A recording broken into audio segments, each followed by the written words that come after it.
video games had a brief obsession with World War II shooters, and it all started with Medal of Honor. It was released in November 1999, made by DreamWorks Interactive, a joint venture between DreamWorks and Microsoft with creative input from Steven Spielberg. The resulting game is one of the best of the year, the perfect blend of Hollywood and video games. EA acquired DreamWorks Interactive in February 2000, intent on exploiting the Medal of Honor IP. Medal of Honor Underground followed in October 2000, and while the games were very popular on the PlayStation, EA wanted to crack the PC market as well. Steven Spielberg called id Software, inquiring about their availability. And while they were too busy to take on any new projects, they did have a recommendation: a promising new developer called 2015 Inc. 2015 were founded in 1997 by Tom Kaderka, with a team assembled from the PC modding community. After impressing Activision with one of their Quake mods, they were offered the chance to work on an expansion pack for Sin, called Wages of Sin. After this, they were working on a Half-Life expansion titled Hostile Takeover, until they received the call from Spielberg. The chance to work on a mainline entry for the Medal of Honor series was compelling, so 2015 were signed up to develop Medal of Honor Allied Assault. It released in January 2002 to near universal acclaim.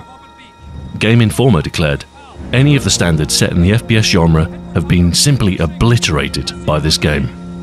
To put it a little bit into perspective, I'd have to say Allied Assault is hands down the best first-person shooter ever coded. GamePro implored, "Please, for crying out loud, if you like PC shooters, play this game." So, Allied Assault was a spectacular game, and 2015 had cemented their reputation as top-tier PC developers. But it was here that EA made a critical mistake. Intent on developing Medal of Honor with their in-house studios, they ended their contract with 2015 and cut them loose. The company was potentially going to disband.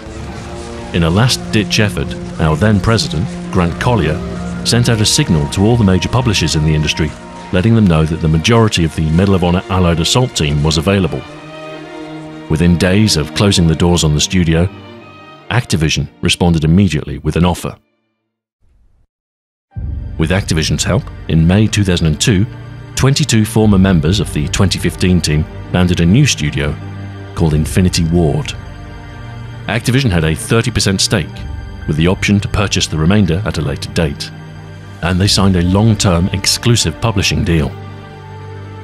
With their future secure, Infinity Ward started their first project, which was initially known as Medal of Honor Killer. They had the luxury of a full development cycle and creative control. With Allied Assault, they had already raised the bar for cinematic first-person shooters. All they had to do was do it again. The cinematic feel of Allied Assault was dialed up further. Cutting-edge graphics, immersive sound, and an endeavor to make the virtual battlefield feel as real as possible. Much work went into the artificial intelligence, with your squad mates serving a more active role in the fight. Locations and weapons were diligently researched, and you could now aim down your sights. The game was split into 3 campaigns, each focusing on a different facet of the war, emphasizing the global scale of the conflict. This was Call of Duty, Activision's answer to the Medal of Honor series, and Infinity Ward's chance to establish themselves as a leading independent studio. In reviews, it earned very favorable comparison to its competition. Call of Duty is an all-round excellent game that confidently challenges head-on all the other World War II themed shooters out there, and comes out on top. Just when I thought the World War II genre was getting tired on the PC, this game has made me forget all about any that have come before. But despite the praise, the glut of World War II games was becoming apparent. World War II first-person shooters were starting to wear out their welcome, but the electrifying Call of Duty shows how revitalizing an infusion of fresh blood can be. World War II shooters are a dime a dozen these days, But the truth is that Call of Duty could be reskinned for the Middle East or a sci-fi epic, and it would still be a great game. Call of Duty was the 8th best-selling computer game of 2003, going on to sell 4.5 million copies worldwide. Naturally, Activision wanted a sequel. Infinity Ward had wanted to break away from World War II since Allied Assault, but Activision had persuaded them to stick to what they did best. When it came to Call of Duty's sequel, Infinity Ward once again made an argument to switch to a modern setting. Grant Collier recalls Activision's counteroffer. "Okay, how about we give you COD 2 for next generation? Microsoft doesn't have a Halo for launch, and they want a really strong first-person shooter, and they want it to be COD 2.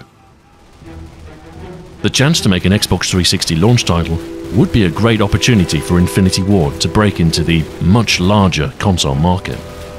If done right, it could take Call of Duty into the mainstream." So, Infinity Ward agreed. Call of Duty 2 released on the 25th of October 2005 for the PC, and it was released with the Xbox 360 a month later on the 22nd of November. In reviews, there was a widespread acknowledgement that the World War II FPS genre is starting to wear thin, and that it was outplayed, overplayed, and beyond. GameSpy's review stated, "I'm just as sick of World War II first-person shooters as the next guy. Over the years, I've played so many of them that I feel like I could walk blindfolded from the beaches of Normandy all the way into downtown Berlin." So, the World War II well seemed to have been running dry for some time. But that said, Call of Duty 2's reviews were still generally positive. Video Game Talk's review read, "Quality trumps originality every time, and Infinity Ward's Call of Duty 2 isn't just some of the best that the first-person shooter genre has to offer. It may even be the best of the Xbox 360's launch titles." Game Chronicles said, "War might be hell, but Call of Duty 2 is pure heaven to play." So while it was recognized that it didn't revolutionize the genre, the game was still widely praised for its exciting gameplay and impressive atmosphere. Some reviewers tempered their acclaim on lack of originality, such as Eurogamer.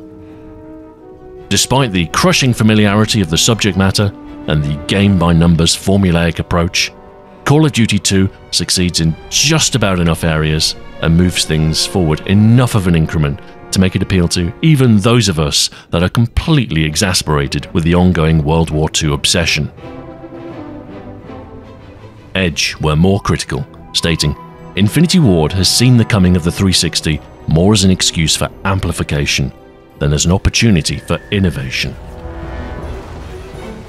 Nevertheless, Infinity Ward had racked up another great game, and crucially, they had tapped into the console market.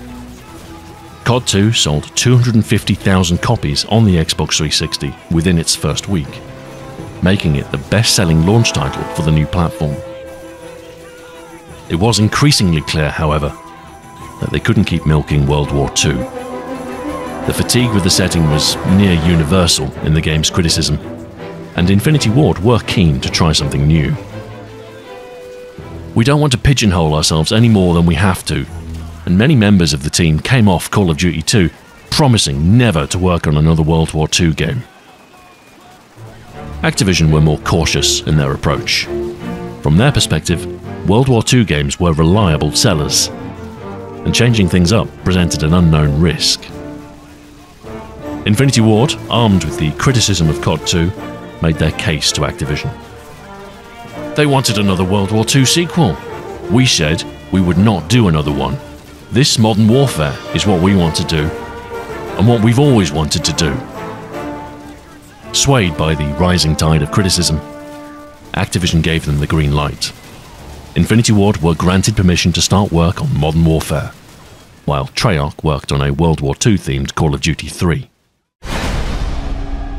In fact, Infinity Ward embarked on 2 new projects. Along with Modern Warfare, part of the team started work on a new sci-fi concept, known internally as Halo Killer. One of the first hints of the new Call of Duty's development were some job postings listed in February 2006. They were in search of programmers and animators to help with a multi-SKU title to be released on both the PlayStation 3 and Xbox 360. Whether or not this new console project is an extension of the Call of Duty series or an original IP, however, remains to be seen. Of course, in the games industry, people talk. In March 2006, the first rumours about Call of Duty's new direction started to percolate through unofficial channels. A Joystick article, citing a reliable source, claimed that a future COD moves into the modern age, taking the fight to Middle Eastern terrorists. Call of Duty Modern Warfare is revealed as the title, with some details of the factions and missions to be featured. Most interesting are the mentioned aspects absent from the final game. Missions in London and the urban streets of Eastern Europe, tear gas, destructible environments. As ever, comments are surprisingly negative. Mandark posted, "Wow, EA decides to add variety to its tired World War II franchise by changing the enemy to, drumroll please, Middle Eastern terrorists. A backdrop even more tired and used up than World War II." Squirrel states, "Modern combat has been done, and been done to a very good level of production, and I don't see the COD title bringing anything new to the table." NeoGAF's response was a little more positive. OP Funky Papa comments, "COD going Battlefield 2? Not a bad thing if you ask me." Snatches responds, "A modern Call of Duty would be awesome if done by Infinity Ward." And user Boris exhibits a sharp prescience. "I fear the COD franchise will go the Tony Hawk route. Too often, too many." By May 2006, Infinity Ward's two concurrent projects were causing problems. Both Modern Warfare and the Halo Killer were competing for ideas and people, and hiring new people hadn't alleviated the issue. Worse still, the split teams and leadership was having a harmful effect on Modern Warfare's development. The area hit hardest was the game design. Our design leadership was distracted by the second project and put a lot of their creative energy into it. A decision was made to cancel the Halo Killer and have the entire team focus on Call of Duty instead. Ultimately, it came down to the realization that what made our previous game so strong was the chemistry of our team. Splitting the team into two parts broke that chemistry, and both projects suffered because of it. In September, a new Call of Duty game was mentioned in a presentation for Activision's 2008 fiscal year. But otherwise, Activision and Infinity Ward maintained radio silence on the matter of COD 4 throughout 2006.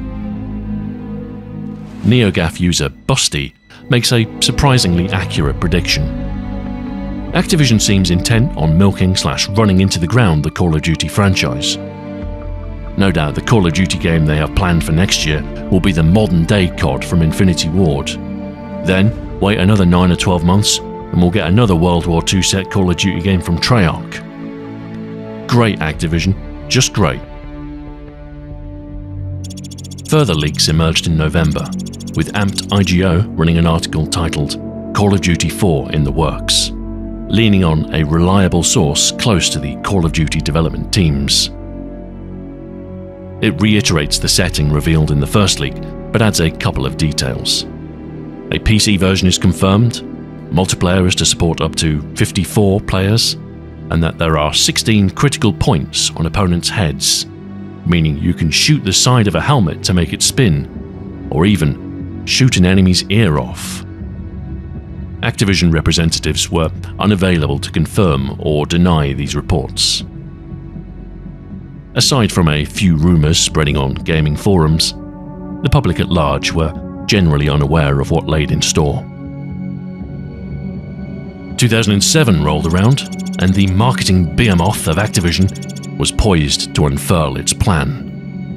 On the 27th of March, the Community Relations Manager at Infinity Ward, 402, posted an update, an announcement of the announcement of our next title's announcement. we've been having a lot of meetings discussing the announcement of our next title. It's going to be big. Really big. I'm excited, we're all excited, and once you're in on it, you'll be excited too. On the 20th of April, 402 posts another update, stating that something exciting is coming on the 28th of April. Ahead of the reveal, an email went out to the press on the 25th, confirming that Infinity Ward's new game, Call of Duty 4 Modern Warfare, would be unveiled on the 28th during the NFL Draft on ESPN at noon Central. And so it was. The world got their first glimpse of COD 4 in a 1-minute 40-second trailer, with rapid cuts between some of the missions in the game. The response was generally positive. The Infinity Ward forums were filled with excited praise, although many clamoured for more detail about the game's multiplayer. Even NearGaf were impressed amidst the infighting. Awesome! First Call of Duty game I'm excited for. This, better than World War II crap. Looks like quite a big departure from the normal Call of Duty, but looks good. It's a good thing they moved away from the World War II setting. That was getting very monotonous and boring. This looks interesting. It might be the first COD I've gotten since the first one.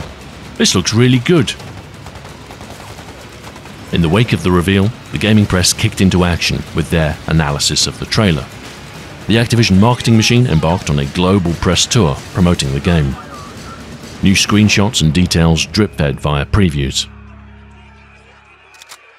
The first details of the multiplayer started to emerge in June. We learned about Creator Class and the new perk system and the way you level up to unlock things. Some of these perks were shown in short trailers, demonstrating the way in which these options could affect gameplay. Options like Last Stand, Deep Impact, Double Tap, Sleight of Hand, Dead Silence. On the 11th of July, it was time for E3 2007. Call of Duty 4 was shown as part of the Microsoft conference, held at Santa Monica High School. Hot off the heels of Call of Duty 2, the Infinity Ward team has been developing Call of Duty 4 Modern Warfare. We're making a more sophisticated, deeper Call of Duty experience. Variety is the next big thing for us. We're going deep, and we're going hard. The game continues to wow everyone that sees it. Infinity Ward also announced that they'll be releasing an Xbox 360 exclusive multiplayer beta to the public. We got our first look at the All Gillied Up mission, and a new trailer as well.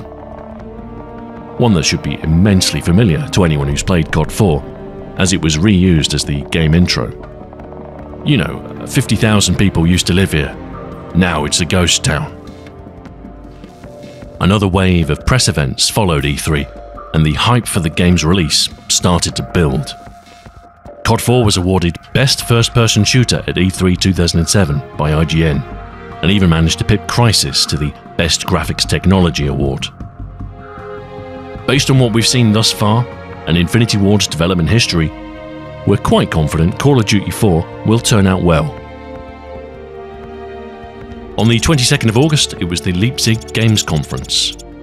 The game was shaping up for release at this point, and attendees were given a chance to get hands-on with both parts of the campaign and the multiplayer. The game's release date was also announced, the 5th of November. Anticipation was sky high, and signs were that the 360 multiplayer beta was imminent. In fact, the beta launched to the public on the 27th of August.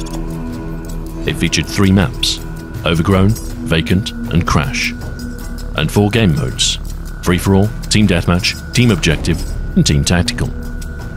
Progression was capped to level 11, giving just a taste of the weapons and challenges available, although the cap was raised to 16 on the 7th of September, and eventually reached level 25 by the conclusion of the beta at the end of September. The response was very positive. Aside from overwhelmed servers inhibiting early signups, which led to some frustration, those who were able to get on seemed to like it quite a lot. Man, I'm just loving this, and I'm completely addicted. I love just trying to upgrade all my gear. COD 4 is amazing, the best multiplayer game I have played yet. I don't think I've ever instantly fell in love with a multiplayer shooter before. This is the greatest anything in the history of the universe. So, the Xbox 360 got a brief taste of multiplayer during September, but PS3 and PC users would have to wait a little longer. However, on the 11th of October, a PC single-player demo was released, with one level from the campaign, The Bog. A small sample showing some of the new weapons, night vision goggles, bullet penetration, and a chance for PC players to test performance. Unfortunately, the response was surprisingly lukewarm. After the success of the 360 beta, many were more keen on getting their hands on the multiplayer. So a short section of scripted set pieces didn't grip folk quite the same way.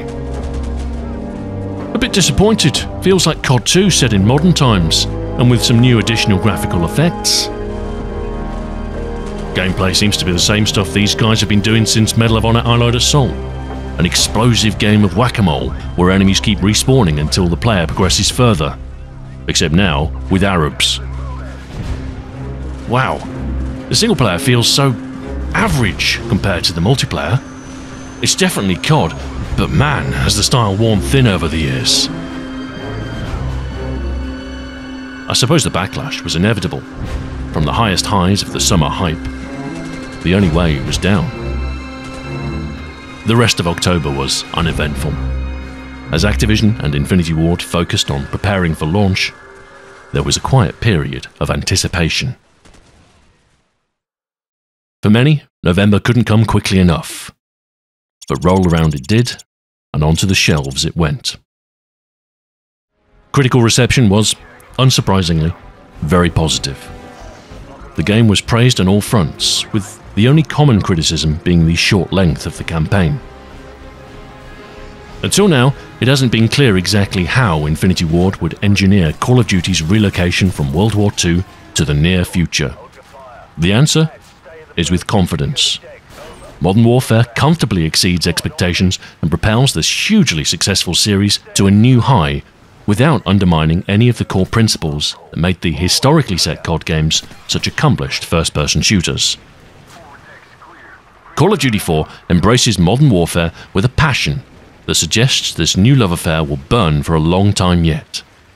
It has moved on, tapped a rich new vein, for Call of Duty at least, and in doing so, it has breathed fresh life into the contemporary shooter as a genre. It's a rarity to play a game as highly polished and as well crafted as Call of Duty 4 Modern Warfare. We cannot recommend it enough, and fans of the series are getting just what they've been wishing for since COD 2 released over 2 years ago. It's official, the World War II shooter genre has been well and truly buried, and we're of the opinion that it's about bloody time. Again, it goes without saying, but Call of Duty 4's sales were spectacular. In November 2007 alone, it sold 1.57 million copies on the Xbox 360 and 444,000 on the PS3. The retail PC version sold 383,000 by the end of the year. By June 2008, the game had passed 10 million total sales across all platforms. And by 2018, sales had reached over 17 million. It's fair to say the risk paid off. It was absolutely the right call to abandon the World War II setting, and COD 4 is testament to what a passionate studio is capable of when circumstances align.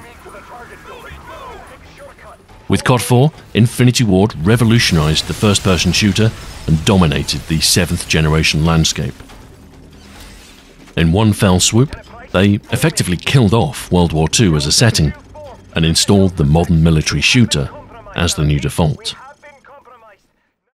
Now, every shooter had to have creator class, perks, and a leveling mechanic for unlocks. EA even dragged the Medal of Honor series out of its grave and tried to emulate Call of Duty's success. And while Battlefield always tried to distance itself from the cinematic set pieces of COD with its large-scale vehicle and squad combat, it's clear Infinity Ward's games have had an influence. Of course, Activision would have been pleased. They had uncovered a rich new vein ripe for exploitation. And so, sequel after sequel after sequel followed.